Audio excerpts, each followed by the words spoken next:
Thank you ఖుషి. నేను కూడా నీకు థ్యాంక్స్ చెప్పాలి. దేనికి? నువ్వు గోపాల్ అంకుల్ని పెళ్లి చేసుకుంటే ఇంకా నా దగ్గరికి రాలేవని చాలా బాధపడ్డాను. నందినియే నాకు అమ్మగా వస్తుంది అని భయపడ్డాను. కానీ నువ్వు మూవీలో చూపించినట్టు క్లైమాక్స్ లో వచ్చి డాడీని పెళ్లి చేసుకుని బిగ్ సర్ప్రైజ్ ఇచ్చావు. అవును ఖుషి, రాధ ఎంట్రీ ఇస్తుందని నేను కూడా ఎక్స్పెక్ట్ చేయలేదు. మీ అమ్మ అందరికీ పెద్ద షాక్ ఇచ్చింది. నా మీద కోపం తగ్గడానికి నీకెన్ని రోజులు పట్టిందా అమ్మా? నా బంగారు తల్లి మీద నాకెందుకు కోపం ఉంటుంది? మరెందుకు ఇన్ని రోజులు నన్ను వదిలేస్తున్నావు? నిన్నొదిలేసుండడం మీ అమ్మ కూడా ఇష్టం లేదురా. మీ డాడీయే రాధని నీ దగ్గరికి రానివ్వలేదు. డాడీ ఎందుకు అలా చేశారు?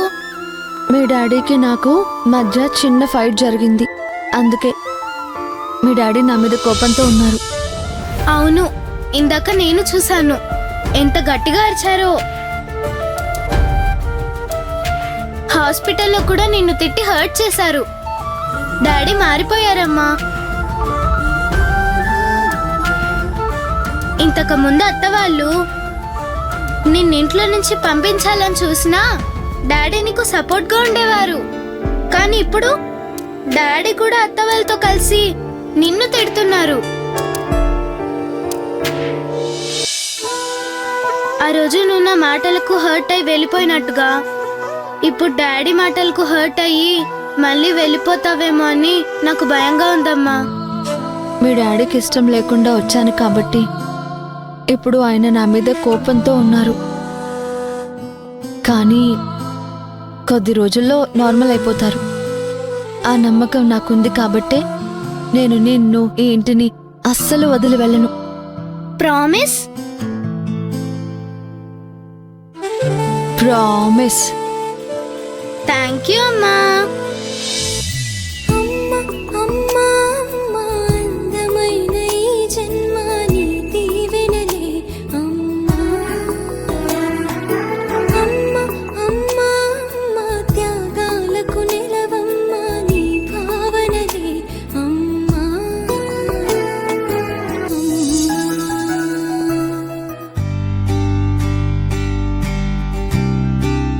ఆ రోజు కోపంలో నువ్వు నాకొద్దు అని చెప్పినందుకు సారీ.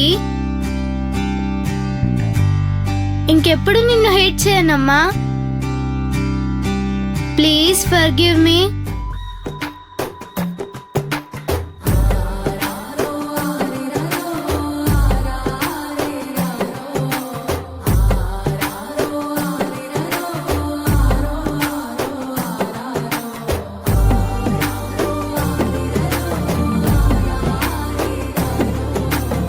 I love you, అమ్మా. I love you too, Khushi. నువ్వు ఇంట్లోంచి వెళ్ళిపోయినప్పుడు మాయమైన సంతోషం మళ్ళీ నువ్వు ఇప్పుడు ఇంట్లో అడుగు పెట్టగానే తిరిగి వచ్చేసింది. ఇంట్లో పరిస్థితుల్ని అర్థం చేసుకుని నీ గురించి నువ్వు ఆలోచించకుండా వాడి కోసం వచ్చేసావు. నువ్వు శ్యామ్ జీవితంలోకి రావడం నిజంగా వాడి అదృష్టం రాధా.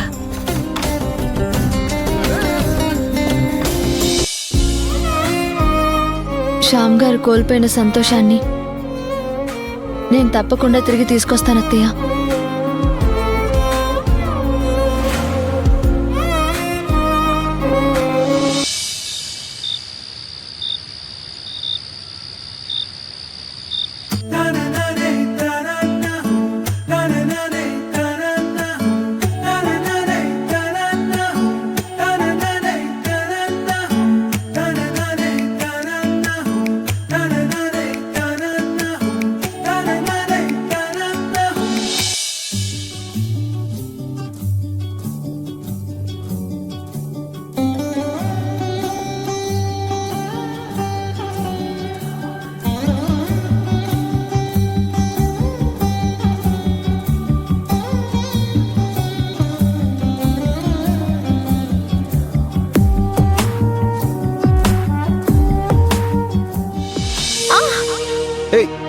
రాధా జాగ్రత్త, మెల్లగా కూర్చో కూర్చో.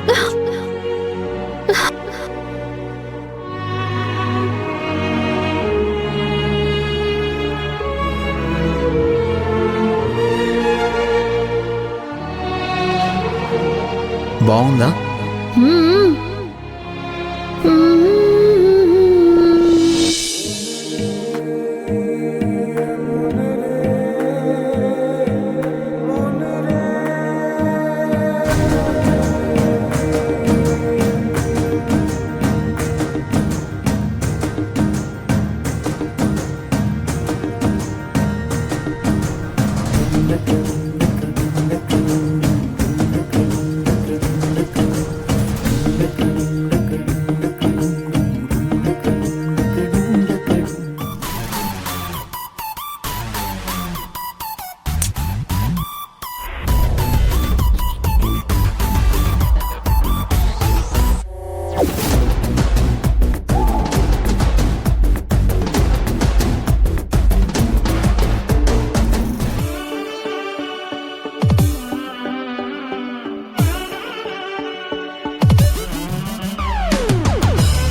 ఏయ్, నా రూమ్లోకి ఎందుకు వచ్చావు నువ్వు?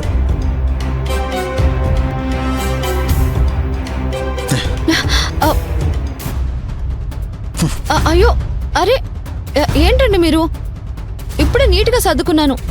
చిన్నపిల్లల్లా అన్ని విసిరగొట్టి చల్ల చెదురు చేస్తున్నారు. ఇప్పుడు నేను మళ్ళీ వీటిని మడత పెట్టుకుని సర్దుకోవాలంటే ఎంత టైం వేస్ట్? అసలు ఎవరిని అడిగి వచ్చావు నా రూమ్లోకి? ఎవరిని అడగాలి? ఎందుకు అడగాలి?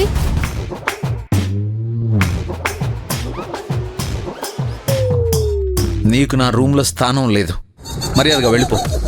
ఏంటి అప్పటి నుంచి నా రూమ్ అంటున్నారు? ఇది నా రూమ్ కూడా. ఇప్పటికే చాలా చిరాకులో ఉన్నాను, నా కోపం తెప్పించుకో. అరే, ఈ మధ్య మీకు మనుషుల మీదే కాకుండా వస్తువుల మీద కూడా కోపం వస్తుందా? అదే ఇందాకన్నారు కదా, నేను సోఫా కుర్చీతో సమానమని. ప్రాణం లేని వస్తువు మీ రూమ్ లో ఉంటే మీకేంటి ప్రాబ్లం? నీ అతి తెలివి నా దగ్గర చూపించుకో. వెళ్ళిక్కడి నుంచి. నాకు ఈ రూమ్ బాగా అలవాటైపోయింది. నేను ఇక్కడే ఉంటాను. రాధా, నా ఓపికని టెస్ట్ చేయొద్దు. నేను టీచర్ ఉద్యోగం ఎప్పుడో మానేశానండి. టెస్ట్లు అవి పెట్టట్లేదు. అయినా నటించడానికి వచ్చినప్పుడే నాకు మీ గదిలో చోటిచ్చారు.